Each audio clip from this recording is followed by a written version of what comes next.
আসসালামু আলাইকুম ব্যারিস্টার হাসান। ওয়ালাইকুম আসসালাম। সবচেয়ে কুইকেস্ট ওয়েতে কিভাবে আইএলআর পাওয়া যায়?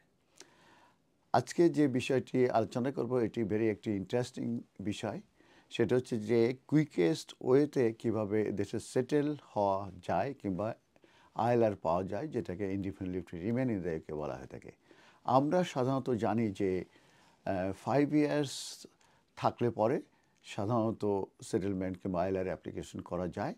উদাহরণস্বরূপ যদি আমরা বলি, যদি কেউ যদি স্পাউস বিষয়ে এদেশে এসে থাকে এবং পরবর্তীতে একটা এক্সটেনশন হয় আফটার 2.5 ইয়ার্স এবং having completion of 5 years they can apply for settlement. That means এটা 5 ইয়ার্স রুট টু সেটেলমেন্ট বলা হয়। এবং আমরা জানি স্কিল ওয়ার্কার কিংবা আন্ডারে যারা ক্যারার, সিনিয়র ক্যারার, ভিসা সহ অন্য যে স্কিল ওয়ার্কারের যে ক্যাটাগরিতে আছে, সেইগুলোতে যদি কেউ এসে থাকে তাদেরকে 5 ইয়ার্স কমপ্লিশন করার পরে তারা সেটেলমেন্ট কিংবা আইএলআরের জন্য অ্যাপ্লিকেশন করতে পারে। এটাই কিন্তু আমরা জানি। কিন্তু এটার বাইরেও কিন্তু 2 ইয়ার্সেও কিন্তু এই সেটেলমেন্ট কিংবা আইএলআর পাওয়া সম্ভব এবং 3 ইয়ার্স পরেও আইএলআর কিংবা সেটেল হওয়া সম্ভব। তো সেই সংক্রান্ত ব্যাপারে আমি আজকে এখন আলোচনা করব। তো সেটেলমেন্ট যেটা route for person entering the UK, সেই ক্ষেত্রে তাদের যে অপশনগুলো রয়ে গেছে, তারা এদেশে আসতে পারবে। সেটেলমেন্ট রুট যেগুলো আছে, আমি যেটা বলেছি স্কিল ওয়ার্কার, স্পাউস ভিসা, এইগুলোতে সেক্ষেত্রে তারা এদেশে আসার পরে স্পেসিফিক টাইমের পরে তারা কিন্তু এই আইএলআর কিংবা সেটেলমেন্টের জন্য অ্যাপ্লিকেশন করতে পারবে। তো এখন আমরা যেটা আলোচনা করব যে settle in the UK after 2 years, তার মানে 2 ইয়ার্স পরে কিন্তু সেটেলমেন্ট কিংবা আইএলআর পাওয়া সম্ভব কিংবা এই অ্যাপ্লিকেশনটা করে সম্ভব এবং যে রিকোয়ারমেন্টস আছে সেটা স্যাটিসফাই করতে গেলে তারা কিন্তু আইএলআর কিংবা সেটেল হতে পারবে। তা quick returns to indefinite leave to remain in the UK, এটাকে বলা হয় এক্সিলারেটেড সেটেলমেন্ট রুট এবং সেটা মূলত in the tier 1 investor category. এবং এই যে টিয়ার 1 যে ইনভেস্টর ক্যাটাগরি আমরা বলছি, এইটাতে সেটেল, এই ক্যাটাগরিতে যে কেউ থেকে থাকে, এই অপশনে যদি কেউ থেকে থাকে, তাহলে তাদেরকে যদি সেটেল হতে হয় তারা আফটার জাস্ট 2 ইয়ার্স তারা এই সেটেল কিংবা আইএলআর স্ট্যাটাস পেতে পারে।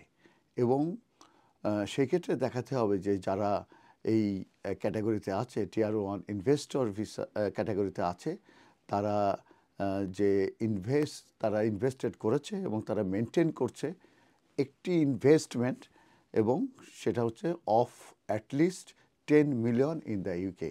অর্থাৎ টিয়ার 1 ইনভেস্টর ক্যাটাগরিতে যারা মূলত ভিসা পেয়েছেন কিংবা লিভ টু এন্টার পেয়েছেন, তারা মূলত 10 মিলিয়ন পাউন্ড তারা ইউকেতে ইনভেস্টমেন্ট করেছেন এবং সেটা মেনটেন করছেন। তার পরিপ্রেক্ষিতেই তারা মূলত এই টিয়ার 1 ইনভেস্টর ক্যাটাগরিতে তারা ভিসা পেয়েছেন। অতএব এই ক্যাটাগরিতে তারা 2 বছর থাকার পরেই তারা সেটেল কিংবা আইএলআর স্ট্যাটাস পাবে কিংবা এলিজিবল হবে এই সেটেল এবং আইএলআর অ্যাপ্লিকেশন করার জন্য। তো টিয়ার 1 যে ইনভেস্টর রুট, এটা মূলত ক্লোজ হয়ে গেছে ফর দ্য নিউ অ্যাপ্লিকেশনে কিন্তু আর এন্টাইটেল করে না। কিন্তু ইন্ডিভিজুয়ালি যারা অলরেডি এদেশে এন্ট্রি ক্লিয়ারেন্স নিয়ে এসেছেন কিংবা leave to enter or leave to remain as a tier 1 investor migrant হিসেবে আছে, তারা মূলত এক্সটেনশনের জন্য অ্যাপ্লিকেশন করতে পারবে ফর দেয়ার স্টে, অর তারা ইনডিফিনিট লিভ টু রিমেনের জন্য অ্যাপ্লিকেশন করতে পারবে। আর application for further leave to remain as a tier 1 investor, এটা এই অ্যাপ্লিকেশন করা যাবে আনটিল 17th ফেব্রুয়ারি 2026 পর্যন্ত। আর application for indefinite leave to remain in the ইউকের এটি করা যাবে অ্যাজ এ ইনভেস্টর হিসাবে, including via the accelerated settlement route until 17th February 2028 পর্যন্ত। আরেকটা ইন্টারেস্টিং বিষয় হচ্ছে যে যারা ডিপেন্ডেন্টস অফ দ্য ইনভেস্টর্স, তারা কিন্তু not eligible for accelerated settlement. That means তারা 2 বছর পরে তারা সেটেল হতে পারবেন না। তাদের প্রয়োজন রয়ে গেছে to spend a full 5 years in the UK. এবার আমি 3 ইয়ার্স পরে যে সেটেলমেন্টটা পাওয়া যায় সেটা নিয়ে আলোচনা করব। সেটা হচ্ছে যে কিছু কিছু ক্যাটাগরি আছে, যেরকম accelerated settlement as a tier 1 investor, accelerated settlement as a tier 1 entrepreneur, endorsement in the global talent category, endorsement in the innovator category. তো ইনভেস্টর হিসাবে যারা এদেশে সেটেল করতে চান তারা করতে পারবেন আফটার 3 ইয়ার্স, এবং সেই ক্ষেত্রে তাদেরকে দেখাতে হবে যে তারা ইনভেস্ট এবং মেনটেন করছে an investment of at least 5 million in the UK. তার মানে এই যে ইনভেস্টর ভিসায় তারা 5 মিলিয়ন পাউন্ড তারা ইনভেস্ট করেছিল, সেই কারণে তারা ভিসা পেয়েছিল, এবং সেটা যে মেনটেন করছে তাহলে কিন্তু তারা আফটার 3 ইয়ার্স এই ইনভেস্টর ভিসাতে তারা সেটেল হতে পারবে এবং indefinite leave to remain in the UK পেতে পারে।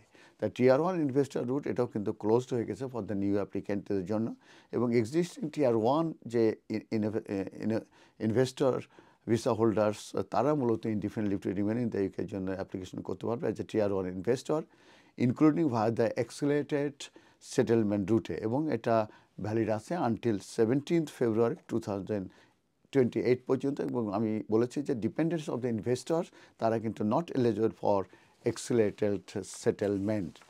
আর আরেকটা বিষয় আমি আলোচনা করব যে আরও কিছু ভিসা আছে যেই সব ক্যাটাগরিতে মূলত 3 বছর পরে ভিসা আইএলআর পেতে পারে। গ্লোবাল ট্যালেন্ট ভিসা একটা আছে, সেটাতেও যারা আছে, তারপর ইনোভেটর ফাউন্ডার ভিসাতে যারা আছেন, তারপর ইনভেস্টর এবং এন্টারপ্রেনার ক্যাটাগরি যেটা ক্লোজ সেগুলো আছে, এরা কিন্তু আফটার 3 ইয়ার্স সেটেলমেন্ট তারা পেতে পারে। কিন্তু আমি সবসময় একটা জিনিস বলেছি, তাদের ডিপেন্ডেন্টরা কিন্তু এই এক্সিলেটেড সেটেলমেন্টের আন্ডারে তারা সেটেল হতে পারবে না, তাদেরকে ফুল 5 ইয়ার্স থাকার পরে তারা সেটেল হতে পারবে। ধন্যবাদ।